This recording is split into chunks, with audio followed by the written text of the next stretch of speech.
Are you still live? I don't think yet. Preparing the live. We're preparing. Almost done. They thought they're, does that make sense? Yeah, so like put them together as in like if they're similar as a. Gotcha. And then like just make sure that you explain like also different. So like she gave an example of like that is different or they thought it that way. Hello. Oh, I am ready for this. I am ready. How are you doing today? How are you doing today, Emily? Doing good. Yeah, yeah. Before we get there. That's just. Um, Like. But.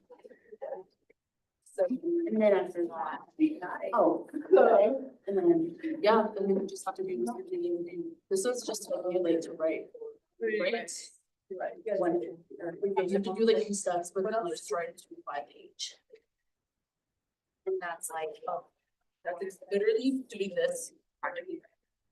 That makes sense. Yeah, because you're, I think I'm reviewing. That makes sense. Because you're still definitely, it's the matter of like typing it out now. Don't you gonna write what you said, like you're just gonna be all. So. Shit,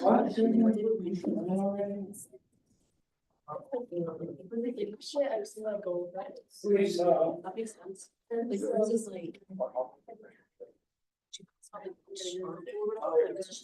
yeah. So that like, but then she also. Like yeah. I feel like I've been doing that.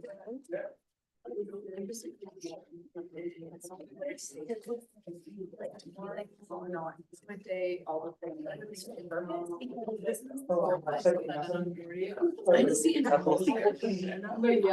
Yeah. That's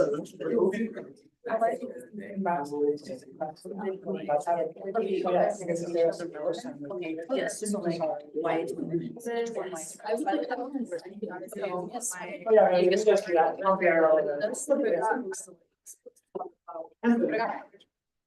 question, like, how does it happen?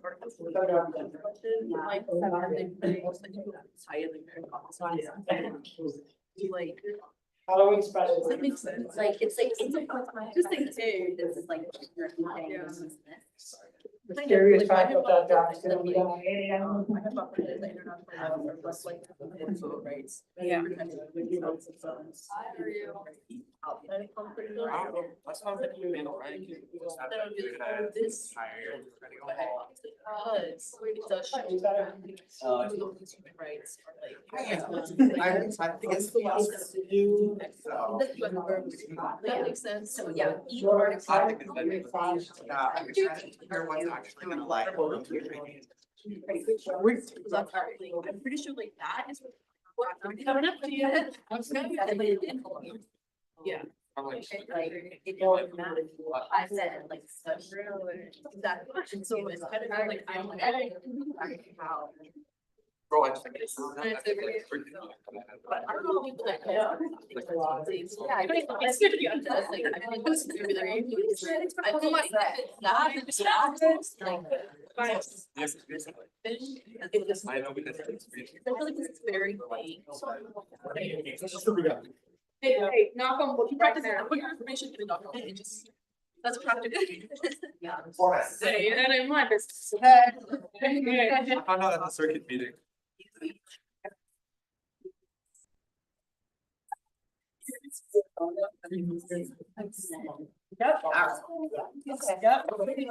Yes. Yes. Oh, I'm just fine. Tragic. Yay. I didn't know he's quite hard.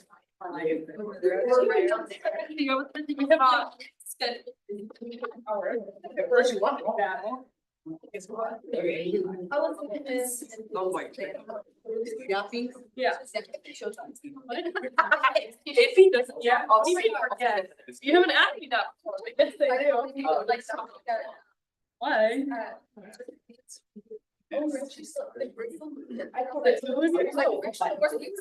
still have an attitude? I'm like, but I already have Halloween party. Well, ready. I think I think it was last. I'm going last strong. week. They're planning to be at 10:37. Last week. Like, you know, I've had this for 5 years. I'm excited. If you want an extra pair of striped green tights, apparently I accidentally bought 3. I don't know how that happened, but I think it just like order. It said 3 pairs of striped green tights. I said, I don't have that many. I can't imagine that I need that many though, because one of them is also a pair of big soft like kind of tights. But then after the last one, yeah, and then the other three. But I was like, oh, I have to say it last thing. Oh, okay. They're insured. I'm not happy to be I might be moving there, but we can all just try to make it work. Make it work. I.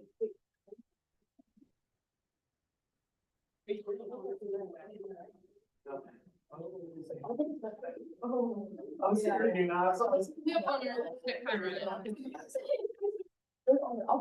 Like I said, we'll make it work. If not, we'll put it right behind us. We'll just do this the whole time. That's what makes you think. Okay. Huh? We're happy to have you. I would tell you. I like that you're one of us. There you go. That's how you do it.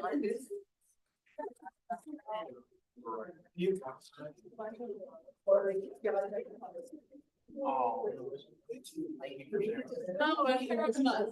If you guys come down one row, I don't know where. Oh, there, that's not. I think it's just these rows. This is what we talked about.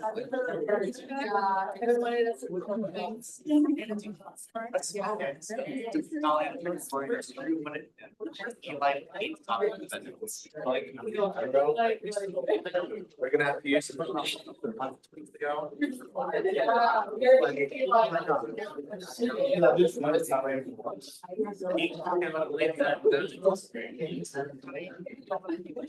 I think.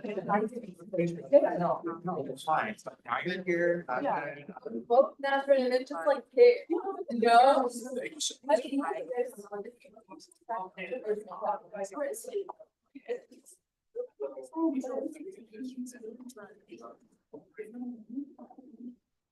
Get mad at me.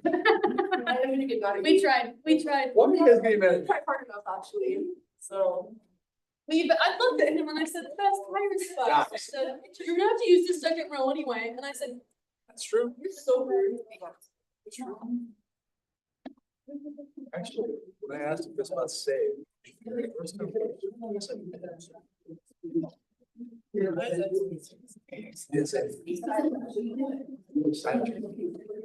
I silent? Or was I silent?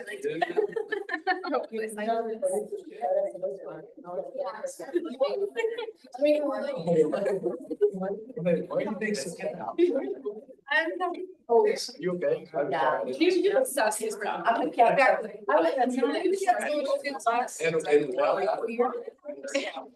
My voice. Like. I need to look at bed. I don't think I was like, I'm trying to. Okay, You so- told her at every meeting. so I missed. What I'm saying, and I want to. The meeting has been called to order for October 24th, 2024. The Student Senate Business Meeting. Our Director of Education, Chloe Gonzalez, will be doing roll call. Regent Arida. Vice President Ramirez, Here. Chief Ostick, Here. Director Nguyen, Director Lizy, Director Lasso, Here. Director Mai. Here. Director Hammond. Here. Coordinator Irizarry Gums, Here. Senator El Roxy. Here. Senator Norby, Here.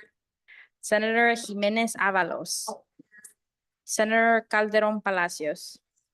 Senator Benitez. Senator John. Point of personal privilege, I think that the computer is playing the Zoom audio, and so it's giving us Oh. feedback. Oh, yeah. Hello, hello. On the YouTube feed. Oh, I need to turn. Yeah, so just close the YouTube feed and I'll. Oh, I got it. Okay.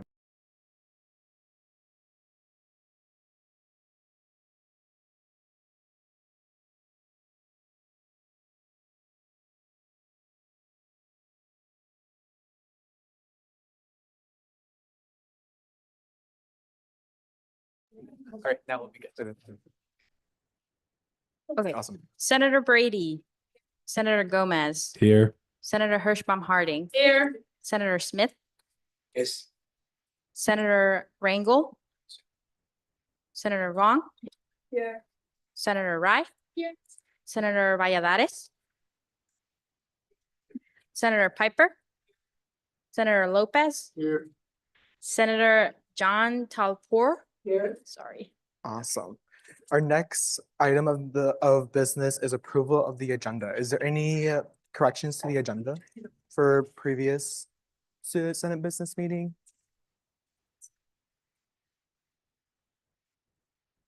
If there's no approval, then if there's no corrections to the agenda, I'm just seeking unanimous consent to approve the agenda. Is there any dissent? In the opinion of the chair, the agenda has been approved. Awesome. And then now, all right, no. Is there now we're on to a period of approval of the old minutes. Is there any corrections to the old minutes?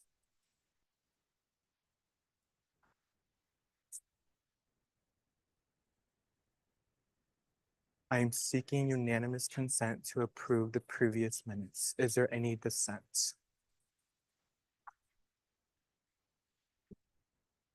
In the opinion of the chair, the previous minutes has been adopted. Our next item of business is open forum. Is there anyone here for open forum?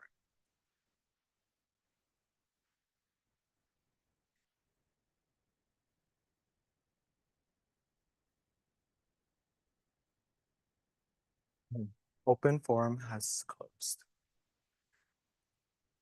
Our next item of business is guest speaker. We do have Jacob Sadola to do a presentation for you all about student legal services. Jacob, are you ready? Let's do it. And then, yes. So, good evening, everybody. My name is Jacob Spadola. I'm the Director of Student Legal Services. And just microphone. Good evening, everybody. My name is Jacob Stadola. I am the Director of Student Legal Services, and I am happy to talk to you guys about my office, some cool things that we're doing, getting feedback from you guys, and then there's a couple closing notes I want to go over with you. So number one, if anybody has any questions, comments, anything, just get my attention. This is super fluid and informal, so just talk to me. All right. Before I get started, any questions on anything? Okay.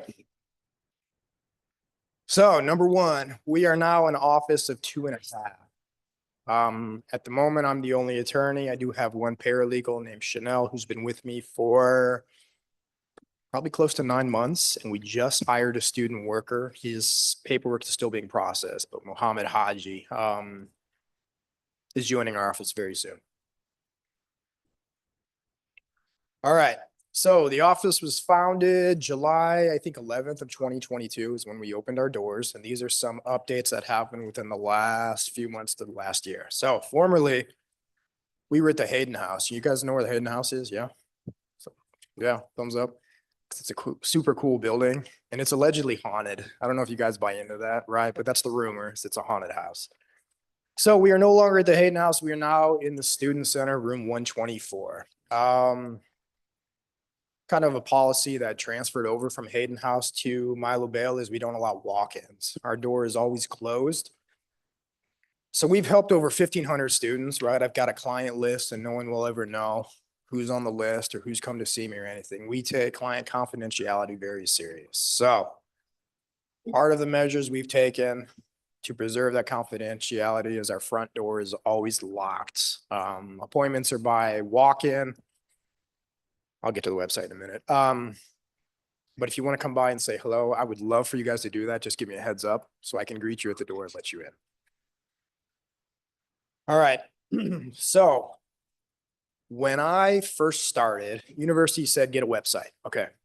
So I created a website and it was, I think the term is basic, right? It's like barely any information, but it satisfied the requirements. So I got a lot of feedback is what I'm going to call it of update your website. Well, we did that. And it's still, this would be like step one.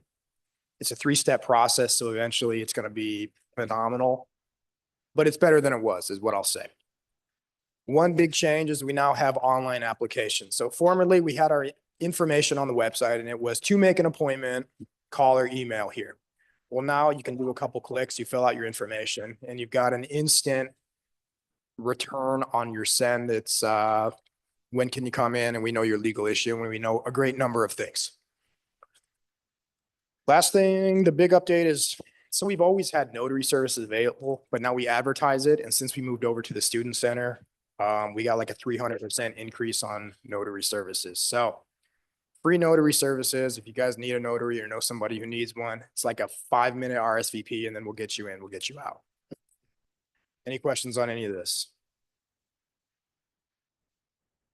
Okay. So we were tasked with doing a self-assessment. I didn't know what this was, this CAS, Council for the Advancement of Standards in Higher Education. So essentially every office in the department or Office of Student Life and Wellbeing has to do one of these assessments, and it was our turn. So we did one. It took us a long time. I talked to a number of student legal services offices across the US, and to the degree we had to complete this assessment, almost no other office in the US had to do one to this degree. So it was a great opportunity to innovate and pioneer what that looks like. Our model was sent to the National Student Legal Services Office, and now they're using it as a template for all these other great student legal services office nationwide. So it's a beautiful thing that we did. And here were our findings. We, for a long time, have been trying to put together a mission statement and a vision statement. We finally put pen to paper and it is available on our site. So now we have a mission that we stand by. This might surprise you, but one of the criticisms was update your website, right? Told you guys it was basic. Well, it's a little bit better now. Online applications came up quite a bit. We've already implemented that. We are working on an anonymous client satisfaction survey. So student comes into my office, our office, right? We do a great job. On the way out, they say you did a great job. Okay, well, how do I measure that?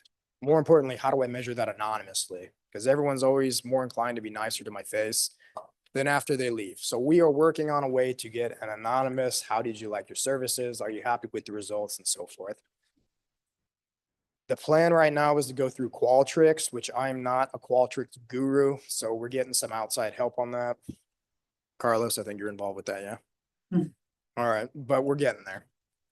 And one of the last criticisms I want to bring up is we've got the one paralegal, right? And she does a great job, but there's really no professional development there. So we're working on that. We got her notary stamp. So that's like step one, but there's a number of things we're going to introduce her to.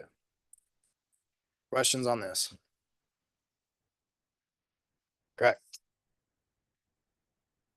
All right, this is what we've done. Oh. So since inception, there's our numbers month by month. As you can see, September of 24 was an astronomically busy month. When I was in private practice, I wasn't doing 100 new cases a month. This is new cases that's come into the office month by month. This morning, when I finalized these numbers, I had 77 for October. Well, I got 2 more. So that actually is more like 79. Quick math, what is it? It's over 1,500. So in 2.5 years, we've done over 1,500 cases for students.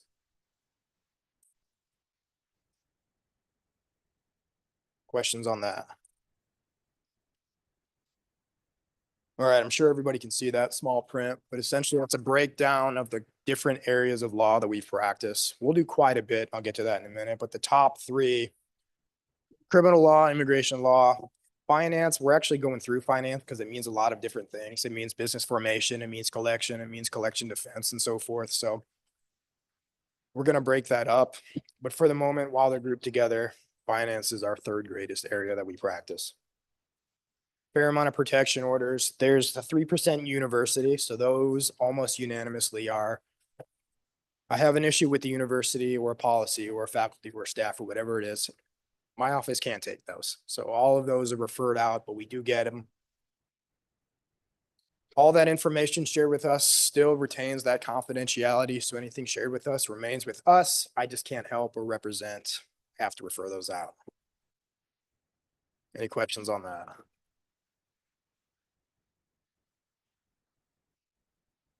All right. These are the immediate priorities of our office. So the priorities on what I'm going to call my far left, those are immediately available to any student. Somebody comes in, they say, I have a landlord issue. I have certain immigration issues. I want a power of attorney. Yep. I will absolutely accept that case, more or less, no exceptions. Middle column, that's as I have available. So I do a fair amount of family law. That's the custodies, divorces, child support, etc. Certain amount of immigration and certain probates of estate. That's when somebody passes and they have a will and we have to distribute that property. I will take those, but it's if I have the capacity. I remember the first case I had to turn down for capacity. It was relatively recent and I felt terrible because it's something I could have helped this student with. Something I knew how to do. I just didn't have the ability to help him without costing the other students that are on the priorities list. So as I have capacity, I'll take those cases. Then there's the referrals. So they're the ones that I either can't do or I won't do for a number of reasons. So intellectual property, for example, I'm a pretty smart guy, or so I think so, right? I'm not that smart. That's a special degree of intelligence I just don't have, and I'm okay with it. So thank you for educating me on intellectual property. And I've had some of these. Some of you guys are doing amazing things. I'm so impressed. Where a student walks in and my jaw hits the ground with some of the stuff that's being developed. But I know I'm not that smart, so I refer those out. Questions on any of these? Okay. So in the past year, these are some of the cases I'm relatively proud of. And this is kind of an open to you guys. So I use initials, and these aren't even the correct initials, but I know what they reference. So I can go down them or I can pick some ones, or you guys can ask if you want to hear a particular story on it. Yep. The immigration one. The immigration one. Okay, let me think. I can't remember the immigration one. What's the next one? It'll come to me. I had to scramble these so many different ways. Yeah, go ahead. Can you do the third one, the criminal one? Yes. I actually love this story. So I'm going to get to a know your rights part of this presentation in a minute. And one of them is going to involve like police interactions. So we'll see how that goes. I'll say this. I'll carefully say this. The police, you guys, they are your friends when you need them, right? If you need help, if you need something, call the police, go to the police. But if you don't need the police, I would encourage you not to talk to them, okay? You're under no obligation to talk to anybody. So SR was the case of a student who was leaning, maybe wobbling a little bit, okay? Maybe there were things in her system, maybe not, who can say? I'm not a doctor. What I will say is, police officer approached her, said, what's your name? She said, I'm not giving you my name, talk to my lawyer, okay? Now, You have to give the police your name. You have to. It's one of the few things that you actually have to answer. So the officer says, you're obstructing. You're under arrest. Puts her in handcuffs. Okay. As she's in handcuffs, scared, first time being arrested, officer asks her, were you drinking tonight? She's crying. She says, yes. Officer asks, were you driving tonight? She's crying. Yes. Okay. So they cited her for DUI, drinking and driving. So I've been practicing law 11 years. I know a couple things about DUIs. One, you have to be driving. Two, you have to be drinking. So my question is, how do you arrest somebody who's neither drinking nor driving? So a student comes to me, talk to her, tell her some things I want to do. I can't guarantee outcomes, but I say, I like your odds here. I like your case. I think there's some things we can do. I call the prosecutor on this one. I say, prosecutor, what was her blood alcohol content when she was driving? How are you going to give a DUI to somebody who's not behind the wheel of a car? Charges dismissed. That's a win. So that's SR. Others? Yep. Oh, collections. Which one's that? Collection. Haha. Okay. Here's another lesson learned the hard way. If you are in a relationship and you buy a vehicle and you are not married, do not put your partner's name on the vehicle. Because when that partner takes the vehicle and drives off, there's nothing you can do to get it back. That person owns the same amount of the vehicle as you, which is 100%. So collection comes into my office. She says, I was dating this guy and he took the car and I told him I want it back. He's not giving it back. Also, I'm paying the rent. What is it? I'm paying the loan on this. And that loan was like $600 a month. It was a nice car. So I tell her, essentially, there's nothing you can do. We can't help you. He owns as much of the vehicle as you do. She's disappointed. Now, I hate giving bad news, you guys, but I'm not going to lie to you. So if it's bad news, if your case doesn't work, I will tell you that. And you got to do what's best for you. I realize I'm one opinion. If you want to go talk to another attorney, I encourage you to do that. I've been wrong before. I'll never admit it, but I've been wrong before, right? So go talk to another attorney, get a second opinion. Maybe they can do something I can't. I would love to be wrong on this. But I got a call from CG about 2 months later. Boyfriend was arrested for domestic abuse. They impounded the car. Interesting. Go get the car. So she picked it up because her name's on it. She got the car back and this guy's not coming anywhere near it. So that's a win on the collection. Not only that, she's selling the vehicle. She's going to pay off the loan. She's going to end up okay. So that's my collection. Yep. What are the family law ones? Let's do that top one, JC, because that one just ended this morning. So I practice a number of different areas of law. Family law is by far the worst. A big part of that is attorneys are mean. Attorneys are terrible, actually. But family law attorneys in particular, they're mean. They don't want to work with you. They just want to yell at you and insult you and make you feel dumb. Okay, well, that's fine. So that student comes to me. She says, I had this private attorney. I didn't know about your office and I owe her $8,000 and I'm going to go to jail if I don't figure this out. I've only got like 3 weeks. So I hate family law cases, you guys. I hate it. Ugh, I don't want to do it. But unfortunately, I had capacity, right? I'm pretty good at what I do. All right, I took her case.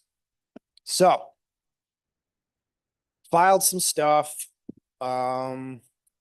She was facing like 30 days in jail. We got it down to 4, but it's only 4 if she doesn't get her mortgage current, et cetera, et cetera, et cetera. So long story short, we got it. So she doesn't go to jail, but did I tell you guys family law is terrible? Oh my gosh, it's terrible. And it never ends. So I've been dealing with this case for about 18 months and it just ended today. just ended today.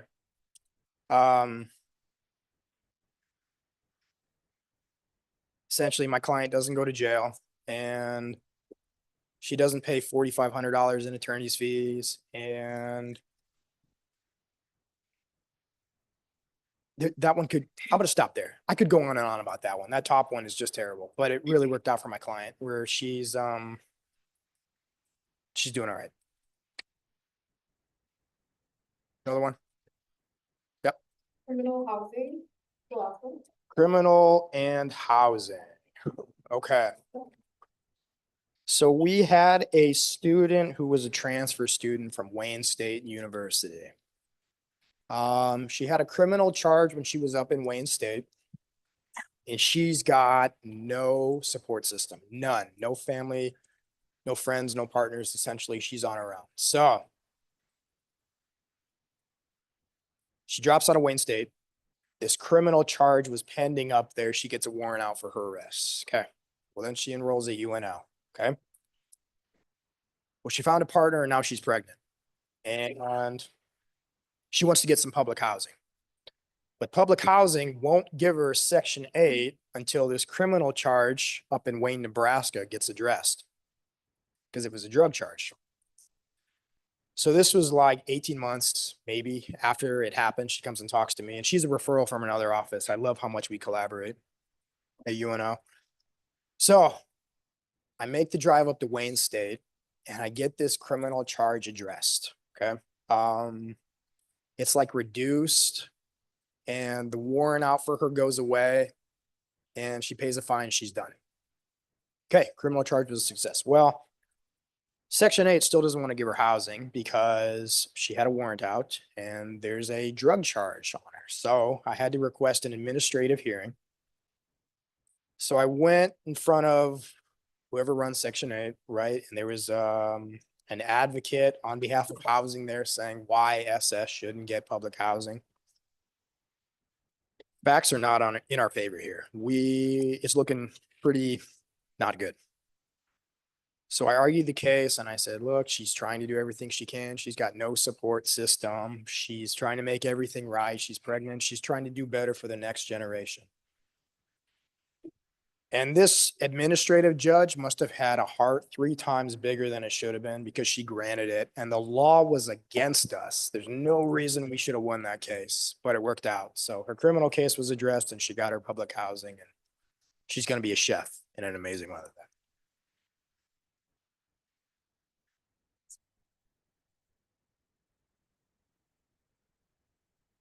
All good? Do you remember the immigration one?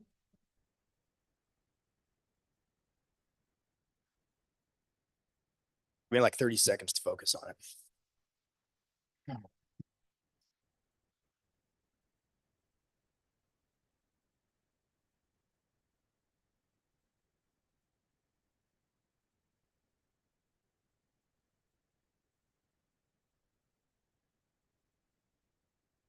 I'm going through all my immigration clients to try and find that one.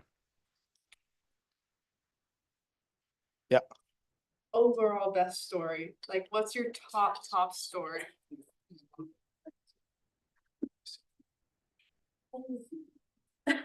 I'm so sorry. No, you're good. Part of being an attorney is being able to split my attention 2 ways, so we're good. I'm gonna think about both simultaneously. I don't know that immigration. It could be a number of things. I do a fair amount of advanced paroles and DACA renewals and family petitions. Oh, got it. I got it. Okay. So MR. MR is a student who's also a teacher. Amazing person, gonna do great things. So MR has this person she is looking out for who is a high school student, is a non-citizen, and essentially is gonna give up, right? Drop out of school and just go work for somebody under the table and do what is necessary, right? I understand. But the beautiful thing is this person, MR, takes care of is 18 years old. And there's this special circumstance where if you're a minor in the United States, 18 years old is perfect. Mom and dad's not here. You can get this expedited permanent residency and then citizenship status. So MR didn't know that and the ward didn't know that. So when I delivered that news, it was like a complete. Now, I was happy to provide the referral, but because the ward isn't a student at UNO, I had to refer that one out. I was happy to have that meeting with MR and the ward. Things are looking up. Last I heard, which was just today, doing really well. Case was accepted for free by the Immigrant Legal Center here in Nebraska. Really good things are going to come out. So it went from, I'm going to give up, I'm going to drop out of school to, he said that, I swear to you guys, he said this. He said, thank you. I think one day I'm going to be a lawyer. I'm going to try really hard to talk him out of it, but I appreciate it. All right. The question was my, Overall best story, like what's the one you always tell, like if you're go-to? at UNO or in 11 years of law practice? 11 years, so in general. Okay, so there's two. There's the one that is impressive on paper, and there's the one that is not on paper and it never will be. When I was fresh out of law school, right, I was working for this private attorney, and somebody walks in, I didn't recognize them, and they retained that office for a murder trial, which was a big deal, right? Fresh out of law school, I got these huge eyes. So I got to participate. It was like second chair, but I took part in an active murder trial, which was pretty impressive, right? I'm going to add one more. When I was in law school, I did an externship with Homeland Security, which was personally and ethically devastating, right? Because I worked for Immigration, Customs, and Enforcement, but I did get to represent the United States of America, and that's on paper. So as a law student, that was pretty cool. But the one that's personally most meaningful to me, when I was a human trafficking attorney, I had a client come in who was a survivor of human trafficking. She was put in a hotel room for, I don't remember if it was days or weeks, but it was a significant amount of time. And her trafficker, her boyfriend, wouldn't clothe her, wouldn't feed her, wouldn't let her clean herself. It was terrible. So one day he takes her out, I don't remember why, and she steals a bunch of clothes, right? She says, Jacob, I had to take care of myself. I had no clothes. I was wearing rags. So she gets caught. She gets a conviction. She's got this theft charge. Well, years later, she escapes from her trafficker. He gets arrested. She comes to me. She says, is there anything that can be done about this? And as luck would have it, about 3 months before, Nebraska passed this law that said, if you are a survivor of human trafficking, any criminal charge that you were convicted of while you were a trafficking victim can be set aside and sealed. So as far as I know, and I've talked to the Nebraska Sexual Assault Human Trafficking Task Force, I was the first one to ever try one of those cases. And we won. And this is a case, one of the downsides is I get personally invested in these cases, right? So I didn't sleep. I didn't have a good night's rest for about 3 days before this trial. Well, we get in front of the judge and I pitched my argument and he said, there's no authority for this. So brand new law judge, here's a copy of it. And he agreed and he signed the documents. So it was set aside and sealed and no one will ever know what happened to her. She's a phlebotomist. She's got a kid and she's in a loving relationship. So that is the case that no one will ever know about. But I changed the life, right? I'm happy for her. But that was that was a big one. Other questions? How's my time? Am I out?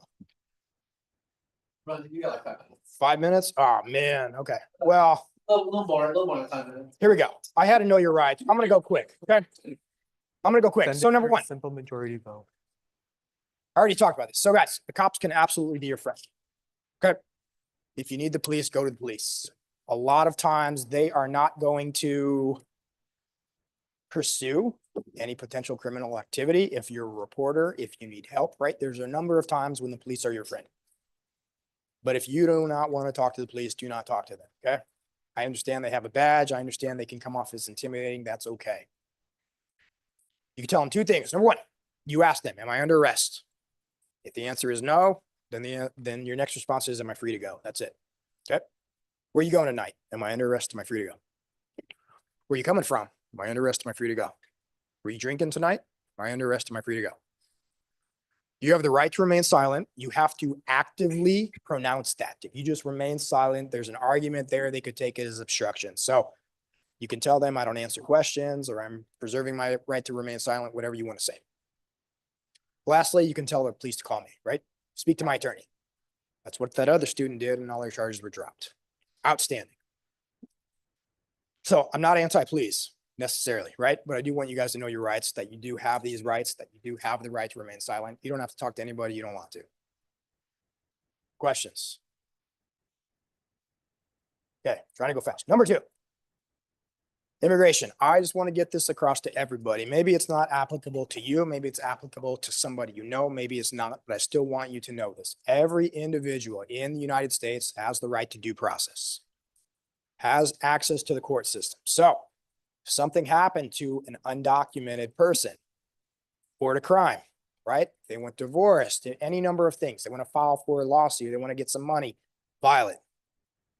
For the most part, immigration and the court systems don't necessarily talk to each other. And oftentimes, if you are the victim or survivor of a crime, there may actually be immigration benefits available to you. So encourage somebody, if something happened to them, documented or otherwise, talk to the police if you want to, right? Lastly, okay.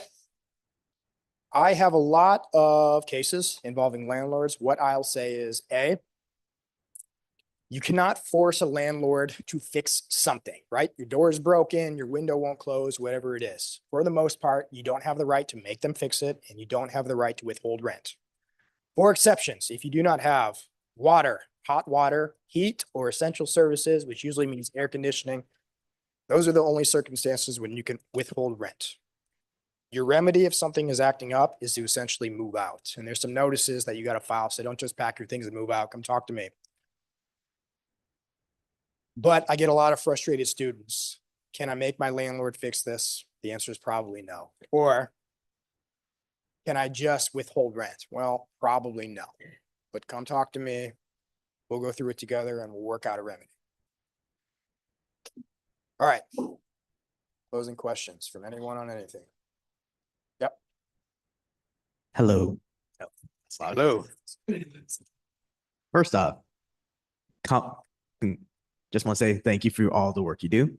It's very useful to have a lawyer on campus. Question: how can student government help you show the student body that you are available on campus without overwhelming you? Okay, number one, thank you very much. That means a lot, right? I don't know the answer to that. I don't advertise. We've never advertised, but we still have a lot of cases. So I love doing these things. I love hearing from you guys is what I'll say. There's something you want to see, something you want to hear, something you think I should do. Somebody needs to tell me. I work for you guys, number one, right? And you guys have a voice, so talk to me.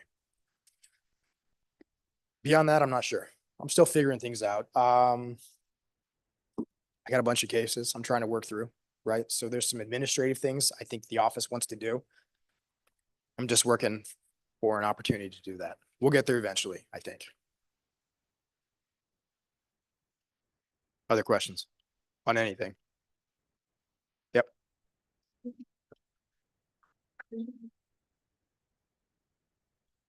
Hi. I heard that you were the co-director, I think, for the ULOP program. Are you still currently the co-director or do you have an update on that? So I heard that too, that I'm involved with ULOP. Here's what I'll say. ULOP is run by some good friends of mine. They asked me to get involved and I said, absolutely, I would love to get involved in some capacity. I don't know what that looks like yet. So I think ULOP's been like suspended or it's on hiatus, and I'm waiting for updates on that as well. you saw the caseload, right? So I would love to be involved. I'm limited on how much I can do, which is one of the administrative things I'd love to get more involved with. But I don't know a hard and fast answer to that. I love ULOP. I love what they're doing. I love the opportunities they're presenting. I've had some ULOP students, even before I was involved, come talk to me. So any way I can support it, I want to do that. ULOP is The underserved law opportunities program, sorry. exactly. No, I knew that. I thought maybe some of them did. Yeah, great. They're doing great work. Super happy I get to be involved in some capacity with that. Other questions, comments, concerns, criticisms, jokes? What do you guys got? Yep. Sorry, this is about you, like as a person, but how did you transition out of like private law to like doing this? Like, how'd you come to UNO? So my private practice experience is more or less out of curiosity than it was ambition. I never wanted to be one of those private practice attorneys. I grew up poor. My neighbors were poor. Everybody around me was poor. I did really well in school. So I said, I'm going to use this brain I have, and I'm going to benefit people who can't help themselves, right? I'm going to help those who can't help themselves. So it took some soul searching, is how I'm going to put it. But I said, I'm going to be a lawyer, and I'm going to help people who can't afford to buy justice, unfortunately, right? That's how I thought as an 8-year-old anyway. So a lot of my background was with nonprofit. I worked for Legal Aid of Nebraska, the biggest nonprofit law firm in the state. So it honestly wasn't that big of a transition. My last job was representing banks and credit unions, and I took a pay cut to come here. But it's hard to feel bad for banks and credit unions, right? It's a non-sympathetic client. So it was a relatively easy decision to make the jump back to UNO. A, I went to undergrad here. B, I was already involved in different ways. And C, I think this is, when I heard about the position, it's like it was created for me. It was a calling. So long story short, it wasn't that hard of a decision. That is all the time that we have. Yeah. Thank you guys. for coming.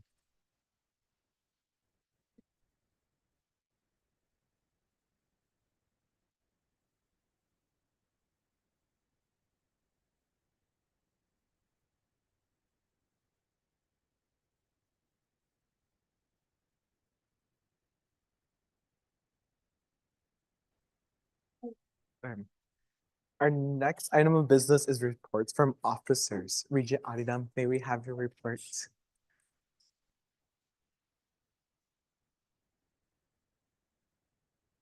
Hey everyone. So me, Kevin, and Nate met with the Dean of Students, Kathy Pettit, and Associate Dean of Students, Trent Frederickson, last Friday. And something really amazing that came out of it was that our agency, specifically the Women and Gender Equity Center and First Generation Student Agency, are now able to supply their products through the Maverick Food Pantry. Distribution was stopped because of the audit, but we were finally able to, instead of them, or what is it, like having them run the distribution through the Maverick Food Pantry, it'll essentially operate as a donation. So if you have any friends or you know any UNO students who are in need of school supplies or menstrual products or parenting supplies, definitely refer them to the Maverick Food Pantry. That has officially been stopped. And then another thing is that in lieu of Carlos's resolution that passed last Senate meeting, kind of making student government more transparent to the student body, we are implementing a newsletter. So if you have any ideas for the newsletter that'll be sent out to interested students, definitely connect with me and we can figure out a way to incorporate that. Thank you. Okay. Is there any questions for Regent Adidam? Okay. So for my report, I did schedule I am planning on doing a resolution workshop just for anyone that's interested in like how to like write a resolution. It's gonna be scheduled for Friday, November 1st from noon to 1 p.m. in the Dodge Rooms in Malabelle Student Center. It will definitely like, please come if you just like want some more clarity on how to write a resolution. Please invite anyone that is interested in how to write a resolution and present it to the Student Senate. And then another thing that I do want to mention is that Director Hammond and I are planning on creating like orientation folders that will contain like just like tips for like the new senators that are being appointed. It will contain like any like motions. It will talk about like point of contact. It will have some like, oh, where our office is located at, just like some just general information that can just help the new senators navigate their new role in Student Government Association. And then for today, I did have the opportunity to meet with Jose Estrada. He is applying for ISS director. It was a fantastic meeting, and he is planning on sending a video to the Student Senate on our next Student Senate business meeting in regards to that appointment. And yes, that is my report. What questions do you have for me? May we have Chief of Staff's Austin's report?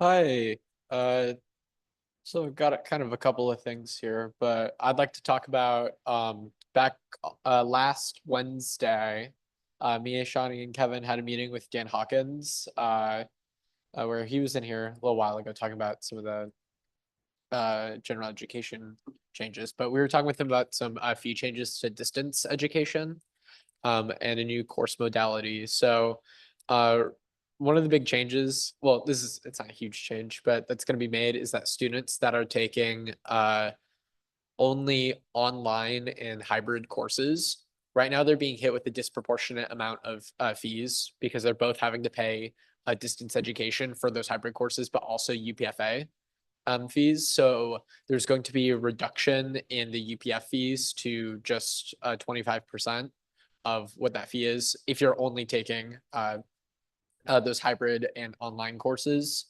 that don't have that in-person or that have that sort of component there.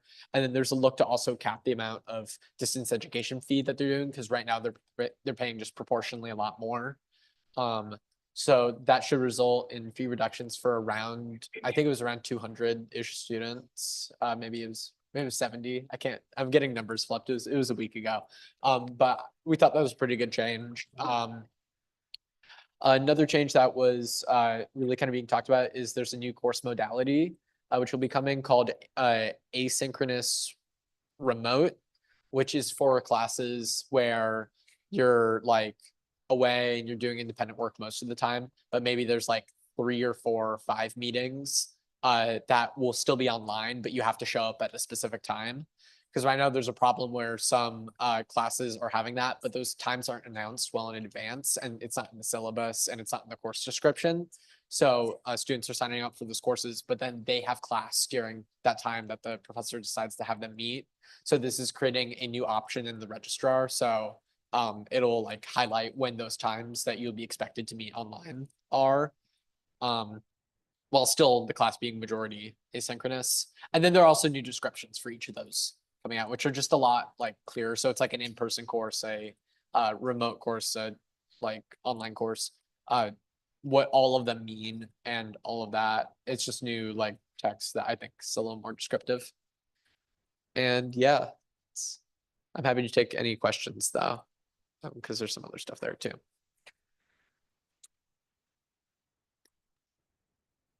Our next item of business is reports from executives. May we have Director of Administration Gonzalez report? Hi, everyone. I just want to take the time to give you a couple reminders. First off, attendance. If you miss a meeting, whether it be exec or committee, if you miss Senate or committee, please submit an appeal as soon as possible, just so that takes off the wave. Let's get complicated quickly. So please just submit an appeal if you know you're going to miss, or soon after you miss if there's an emergency.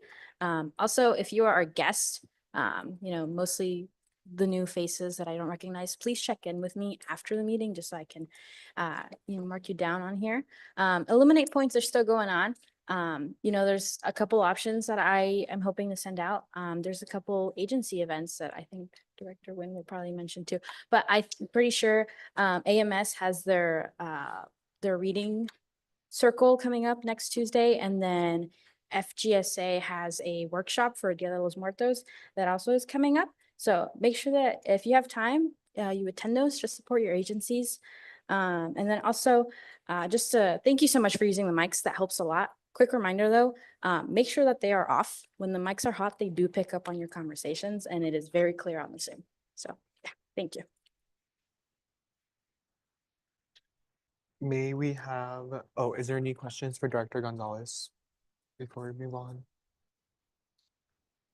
If no, may we have Director of DIA Nguyen's report?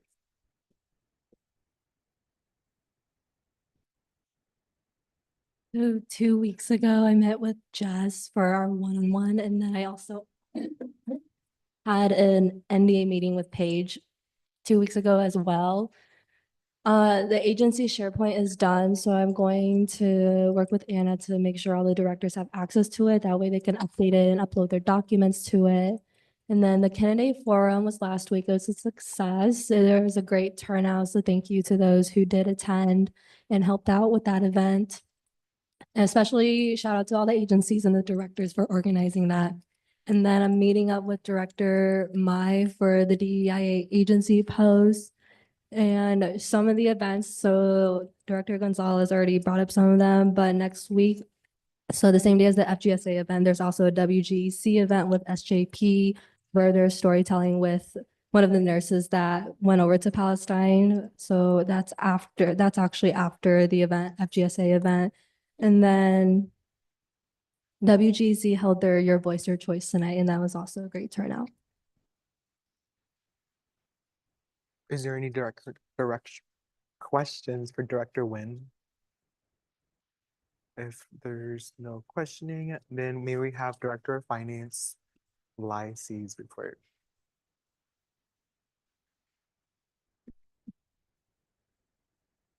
Okay, hello. So one thing that did happen over like the past 2 weeks is all of the execs got these amazing official like little name tags. So the execs got all those. I did have a meeting with Paige two Thursdays ago, and I also had a meeting with her today, and we set up some possible SABC dates. I'm just gonna kind of I'm not gonna get into like the specifics, but we're kind of looking at the first week of February is kind of when the first round of agency like budget presentations will come about. Obviously this is not set in stone, but this is just kind of what we came up with. I had a meeting with Jess a couple weeks ago, just meeting her for the first time, still trying to meet all of the different agency directors for the first time. How can I help them on their journey of being their director, and also how I can help them. Yeah, that makes sense. So something else is Kevin might have sent this out, or if not, then I will send it out. I would appreciate, I created a little form. If all senators could please fill that out. It's like a little QR code. You can just scan that. It does kind of ask some questions about like, how do you think the finances are like going right now? And then also kind of like, what is your interest in SABC, kind of being a senator for that? So if you could just, it is pulled up. If you just want to like scan it really quick and take that, please, that'd make my day. And then also, if anyone has any questions about SABC or the dates or anything, please feel free to just reach out. That's all I have. Is there any questions for Director Lizzie? May we have the Director of Leadership Development, last report? Well, so, yeah. No. Oh. Is it on? Okay. Monday morning, we decided, ambassadors, Paige and I, and, they're here tonight and, they will be, sworn in tonight. I'm really proud of them. Very strong, candidates, Amir and Ellie. And, they were a great set of presentations. I'm really proud of them. They all did a really good job. Ishani was very willing to talk to them in that meeting that the FYLC members are highly encouraged to do a one-on-one with her and work, like we can work together and maybe, some of their presentations can, become a reality and create great change in UNO. But other than that, also tonight we did a Clifton Strengths workshop. So hopefully, I encourage the FYLC members to do the test because it's it can be very useful in the future. So other than that, nothing else. Is there any questions for Director Lasso before we move on? May we have Director Marketing's mind report? Why, hello. What was I gonna say? I've been posting on the Instagram. I did that yesterday, today, and we'll do that tomorrow. Member spotlights. I'll do them last one Monday. Yeah, what else? Work on the student wellness guy with Carlos. Love you, Carlos. And then working on DEIA social media post project, Teresa. So that'll be fun. I will take no questions. We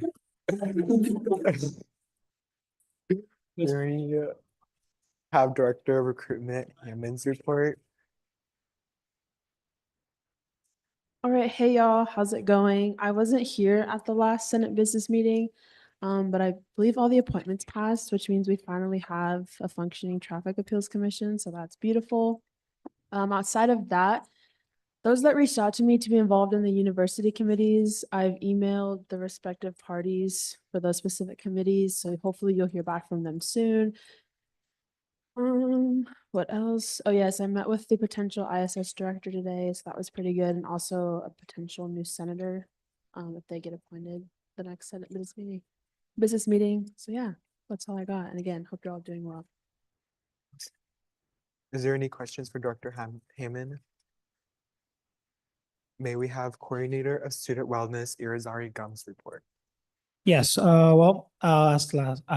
as of last week, I passed my resolution. That resolution has opened the path for many things. So I went to talk to Sierra to just talk about next steps going forward. We're talking about like the potential student or council newsletter outreach to have more of these student org members to come to committees, maybe contribute to the conversation in those committees. And basically just talk about future steps after that resolution. And it's been going very well in that regard. Also got to go to a staff appreciation event where I got to meet people more from the staff council and also people from faculty senate. In that sense, I got to meet Dr. Farrell Pearson. That's actually part of the faculty senate wellness committee. And that was actually pretty good to get to know her and just get basically and for the future, get to know more about these two entities and just get more involved with the work they do. I'm actually working still on analyzing the results of the survey. By the way, those probably will be themed by November, and just that information is going to be sent out more themed and organized and more like initiatives that we can go and pursue next month in November. Then also I've been just contacting RSOs to just work in collaboration and future efforts along with them. One of the first ones was Asian Student Union. I had a pretty good conversation with their leadership, and I think it's going to be very great working with them going forward. Also got invited to speak in a CBA, one of the CBA classes here at this actually building, and I was able to talk about student wellness to a class of students, and that was very fun to do. Also, I've been helping more to promote JED, and that's been very exciting. And also, I got to talk to Anna Burke about making more of a mailing list, so all of you, anybody from student government can just have the ability to email all the RSLs if they would like to, and just like send out a message. But yeah, that's basically my report. Is there any questions? Awesome. Our next item of business is going to be reports from committees. May we have Senator Calaton Palazzo's report? Right. Hello, everyone. So an email was sent to the agency directors, just kind of introducing everyone on budget committee, budget chair, and then our amazing director. And then as well, I would like to set up a meeting with Nate pretty soon about the obligatory financial policy that's in process right now. I'm pretty sure there's like a resolution attached to it. And that's what we discussed at our committee meeting last Thursday. So yeah. Is there any questions for budget committee? If there's no further questions, now may we have the Civic Engagement Committee Chair's first report. Okay, hi guys. So I actually was not there last meeting. If anybody who was there wants to talk a little bit more about what transpired, but kind of just going off the notes, I'm going to be trying to schedule a meeting with Tony Monette, to get some stuff scheduled, and then, yeah, kind of what's up there. So if anybody who was there wants to talk about that, that would be fantastic. Thank you. Hi, we're not doing very much. I'm just making a post right now that'll go up on the Instagram like a day or two before actual election day that will just like explain how to read a ballot. A lot of people don't know how to read a ballot. I don't think I knew how to read a ballot. So I think it'll be really helpful just to have right before. And then hopefully, I don't know if you said this already, but we're hopefully all gonna meet with Tony Monet to talk about just like future civic engagement stuff. So Is there any questions for Civic Engagement Committee? No? May we have Outreach Committee's report? Senator Hirschbaum Hardy. Hey, so we worked with Gabby and we are going to have that meeting with the library dean this coming Tuesday. So we have it booked. We're going to be meeting with him and talking about possible solutions for the library hours issue that we passed a resolution on last week. He was super open to meeting with us. He was super responsive. So I'm hoping that that's going to go well, and we'll report back in when we have more details about what we're discussing there. Or if you have ideas and you have points that you would like me to bring up, you have information you'd like for us to share, whether that's about other library policies that already exist or just anything like that, please feel free to shoot me an email. I would love to have all that information before going in there.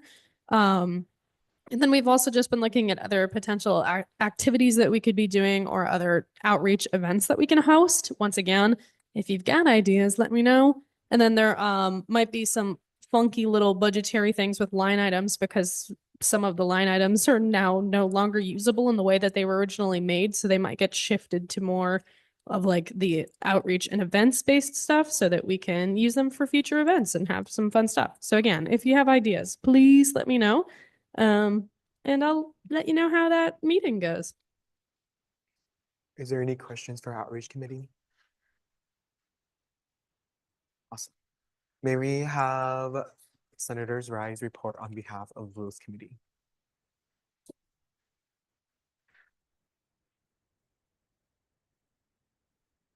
Hey everyone. Last committee meeting, we had Senator Norby and Vice President Ramirez present a possible resolution, excuse me.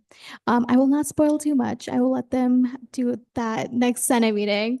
But we passed that one, and we're just going over the bylaws and policy index. During our next circuit meeting, we will be going over the obligatory financial policy by Chief of Staff Ostek. If there are any other resolutions that you would like the Rules Committee to look into, please send them my way. Is there any questions for Rules Committee? We have Paige Paxton's report.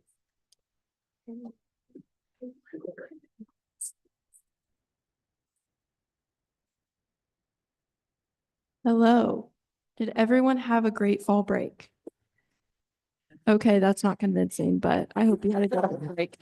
So just a couple things. So, the drag show, the Homecoming Drag Show hosted by QTS is November 4th, from 6 to 8 p.m. in the Milo Bale Student Center Ballroom. Lawrence, the QTS director, has been working exceptionally hard on this, so it would be awesome to have Senate support there. It's a Monday, so if you needed to know that, please also fill out Drew's SABC form. That will help him greatly and immensely. And then Native American Heritage Month starts in November, so in a couple days. And then throughout the month, SLII will be hosting some awesome events, so please plan to attend those in your spare time. And then finally, I have some news that I want to share with you all. Kind of sad news for me, but I have accepted another position outside of UNO. I'm going to go work with Blue Cross and Blue Shield, which is where I interned. They offered me a marketing position, and that's what I graduated in. So, and you all know it's kind of hard to get jobs right now, so got to take it while it's hot. But I really have enjoyed the work. I've enjoyed the job, but marketing is just my calling, and that's where I want to be. So, in the meantime, Sierra will come back. You know her, you love her. She is great. But yeah, so I'm here for 2 more weeks. Don't be a stranger. Please come talk to me. We still have work to do. I'm not done yet. But really just want to say thank you guys. It's been such a pleasure. I wish it was longer, but my calling is just elsewhere. So yeah, thank you guys.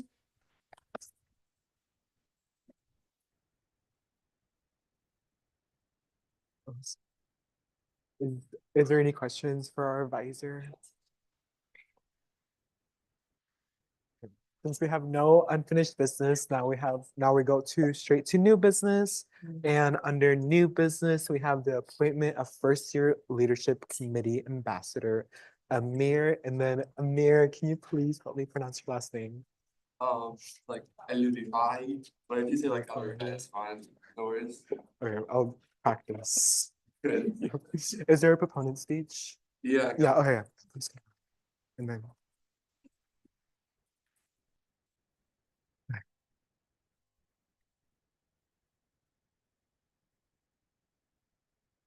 How's everyone doing? I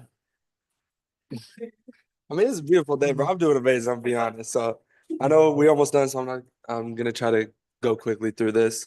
So as you said, my name is Amir Al-Rafai. I'm quite honored to be here in front of all of you today as a candidate for FYLC ambassador. I want to take the opportunity to share why I believe I'm an excellent candidate for this role and how I plan to do my job here. And so as someone who embodies leadership, ambition, and self-motivation, I'm passionate about positively impacting our student community. And I really saw this and found this even more with our presentation for this, because though it was hypothetical, I really found I loved engaging.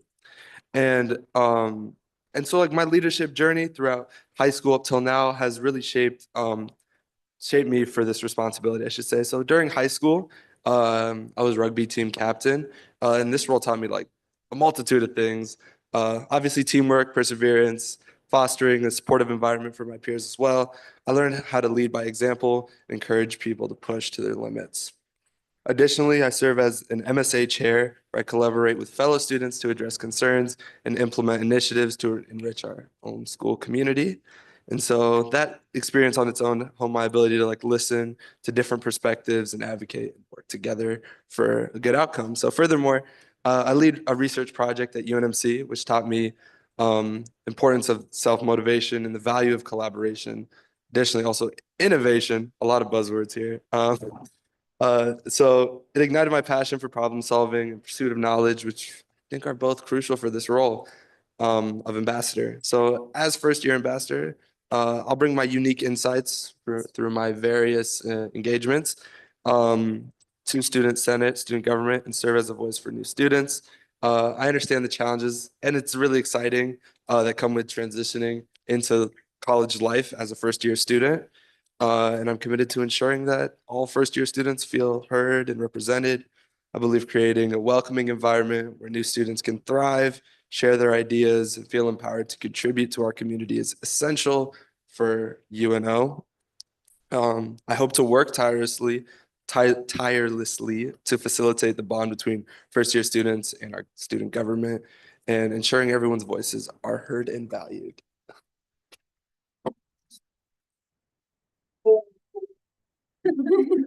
My bad. Get go work.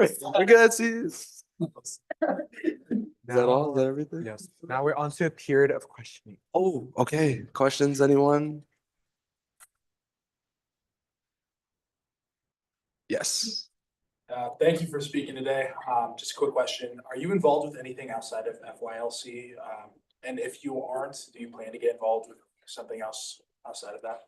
Yeah, so I'm an MSA, which is a Muslim Student Association, as well as like the rugby club at UNO and the Omaha men's team.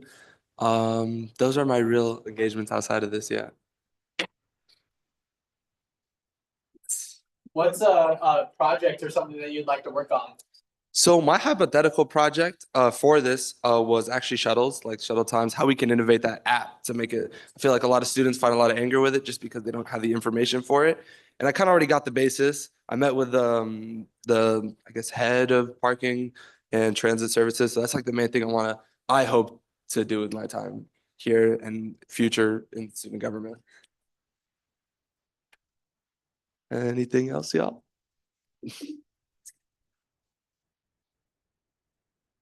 All right, all right. Oh, my fault. Okay, no, you might have mentioned it too, so this could be like, a question could be a hearing problem or a listening problem of mine. But what was your major or what was your course of study? Oh yeah, I don't think I included it. I'm neuroscience pre-med. So yeah.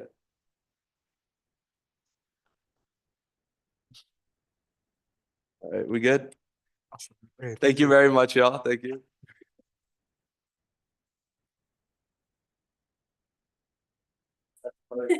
Oh. Yeah.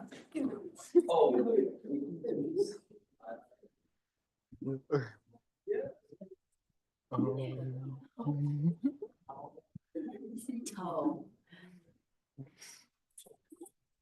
Is there any discussion on our candidates?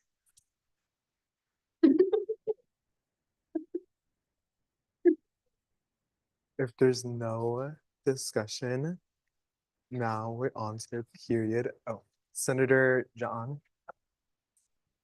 Hi, so I was talking to Amir, not like the past circuit meeting, but the circuit meeting before this past circuit meeting. And he was just very enthusiastic about being here and like getting involved with SGA and just learning the ropes and all of that. So I would say he would make a very good ambassador. Is there any other discussion? If there's no further discussion, now we're on to a period of voting. All those in favor, please raise your placards.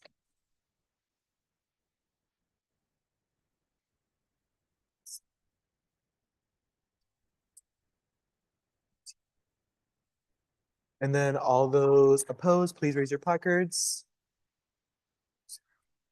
In the opinion of the chair, Amir has been appointed as F4LC ambassador.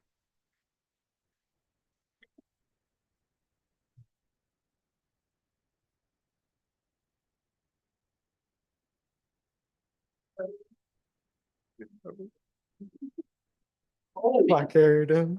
Yes, your official. Thank you very much.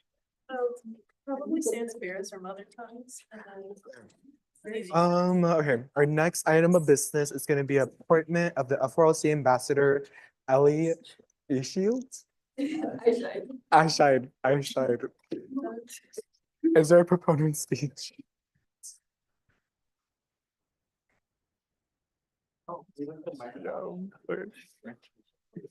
Perfect. Hello, everyone. Mine's a little bit shorter. My name is Ellie Eishide. I'm excited to be alongside Amir as an FYLC ambassador this year. I hope to use my voice to represent those who need advocating for, and I'm looking forward to collaborating with an amazing group of people to make an impact on the university. With my love of talking and connecting with others, I believe I can use these skills to build rapport with the student body and help improve their experience at college. When it comes to issues, I'm always open to doing any work, big or small, that gets the group one step closer to the end goal. This being said, I am one for taking action. From past experience in organizing fundraisers and helping more students get involved at the school through various student organizations, I am hoping to continue my passion by spreading positivity to others while making a change. Thank you. Any questions?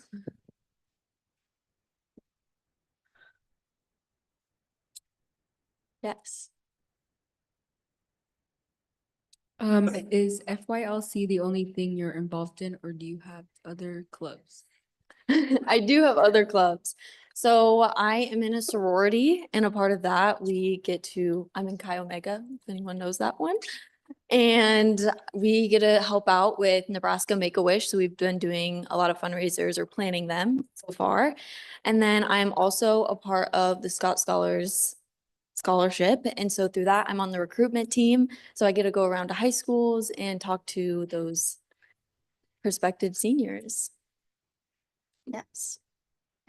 I'm sorry if this may again be another listening problem on my end, but what is your course of study or in your major? So my major is molecular and biomedical biology, quite a mouthful. And I'm kind of between on what I want my future to be. So I'm between physician assistant or doctor. Yes. Yes. For clarification, are FYLC members allowed to be on a committee? Just for clarification before I ask my question. Yes, since there Okay. are ambassadors, they are allowed to choose one of the 5 standing committees. So Okay. yes, they are allowed to. What committee interests you? Oh. I honestly, I don't know. I would have to like look them through again. We like talked about them for a very short time. But yeah, I will get back to you.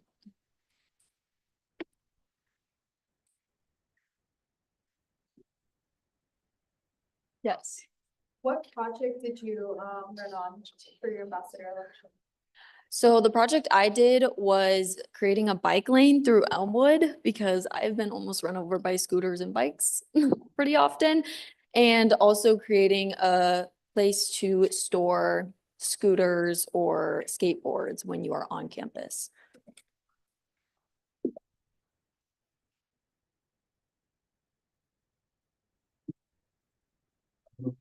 Is there any further questioning? Okay, awesome. Thank you.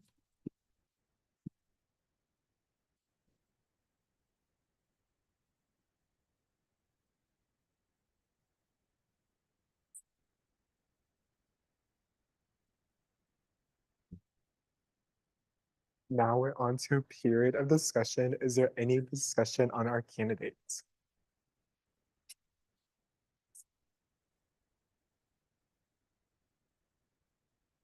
If there's, yes, Chief of Staff Ostick. We may all be thinking it, but she's transportation minded and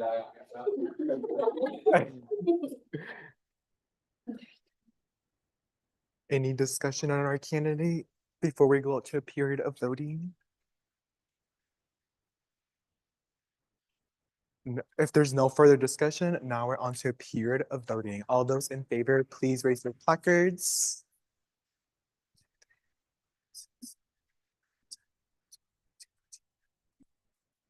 And then all those in favor, please raise your placards.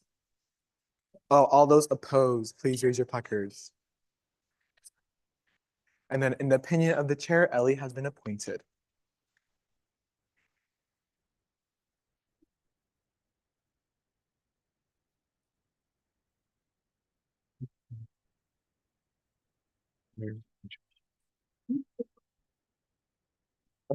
So our last item of business is go to the order, and then for this go to the order, it's what is your favorite plant? I'll start off, and my favorite plant is to be I love white roses. Yes. Nate, what is your favorite plant? I like cactuses. Ooh. I'm a cactus starter. Yeah, that checks out. Then Kelly. I really like snake plants. Yes. Yes. Oh. Willow trees. Yeah, take them.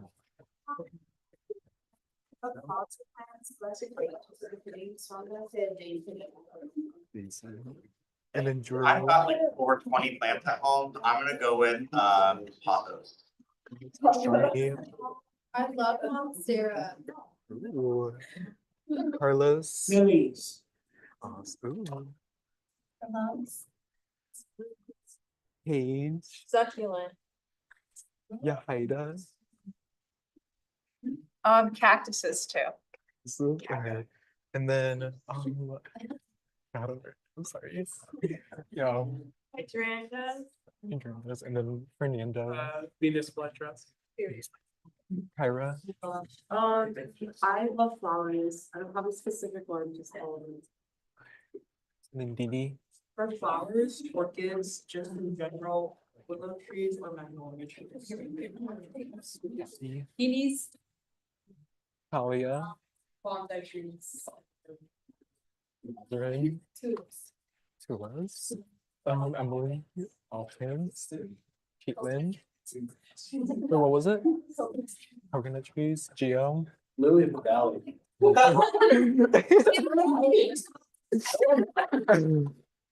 Abby. Rose. Mila. I like, they're fine. I like sansevieras and ZZ plants. Gabe. Tulip, jasmine, yeah. That's Good answer. D team. Lovis. Ali. So, and then we can.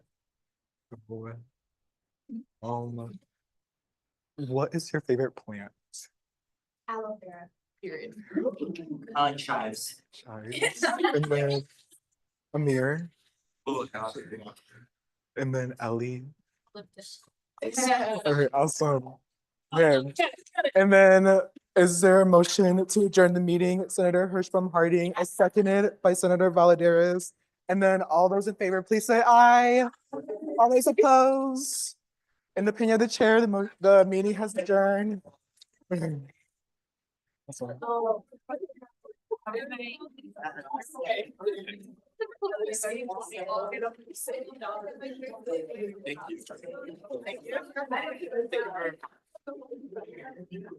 I know sometimes it's hard, that was smooth, but that's like fun, you know, it's like you take them all, you take them all. That was mine. Hey, yeah. You want to be on that DEIA, I like that. You guys seem really shit. We are passionate, we put up kids, we run it. And they're actually like.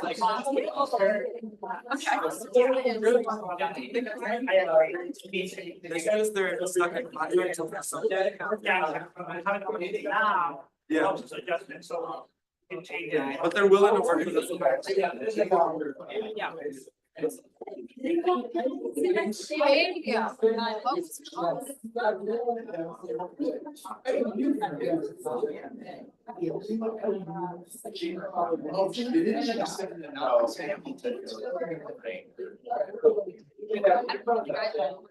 How long is it?